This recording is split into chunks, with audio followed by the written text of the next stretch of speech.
తెలంగాణ ప్రజలకు నమస్కారం. ఈరోజు రెవెన్యూ మంత్రి పొంగిలేటి శ్రీనివాసరెడ్డి గారు ఖండ కావురంతో అధికార మదంతో ఒక జిల్లా మెజిస్ట్రేట్ 1 జిల్లా కలెక్టర్ను, కరీంనగర్ కలెక్టర్ను ఇష్టానుసారమైన పదజాలం వాడడం జరిగింది.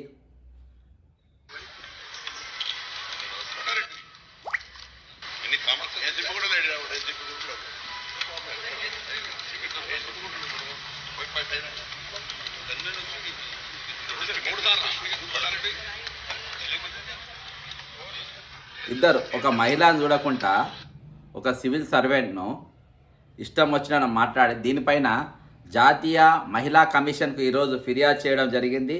వాళ్ళు కేసు కూడా స్వీకరించి మరి కేసు నంబర్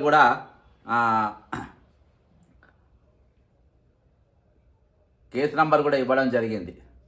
ఒకటి మహిళ ఆమె కిందికెళ్ళి స్టెప్ బై స్టెప్ ఒక స్థాయికి వచ్చి ఈరోజు ఆమెకంటూ ఒక ప్రత్యేకమైన స్థానాన్ని ఏర్పరచుకొని ఈరోజు ఒక జిల్లా కలెక్టర్ స్థాయికి వచ్చి ఒక తప్పు ఉంటే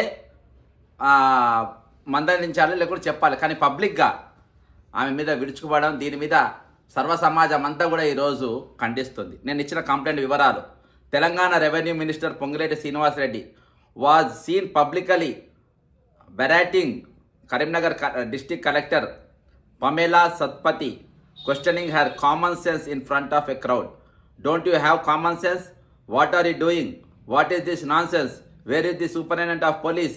The Telangana minister said. ఇదొక పద్ధత, ఒక మంత్రి మాట్లాడుతున్న పద్ధత. నీకు వచ్చిన 4 ఏది ఇంగ్లీష్ ముక్కలు ఇవే, ఇంతకు మించిన ఇంగ్లీష్ నీకు రాదు, ఇంతకు మించి నువ్వు మాట్లాడలేవు. ఈరోజు దొంగ సాటుగా దొంగ కాంట్రాక్టర్లతోని దొంగ అగ్రిమెంట్లతోని నువ్వు ఇష్టానుసారంగా ఈరోజు కోట్ల రూపాయలు ఈరోజు సంపాదించి నీ నారాయణపురం, నీ ఖమ్మం జిల్లా నారాయణపురం నీ గ్రామం పోతే నీ ఆస్తి ఏంది,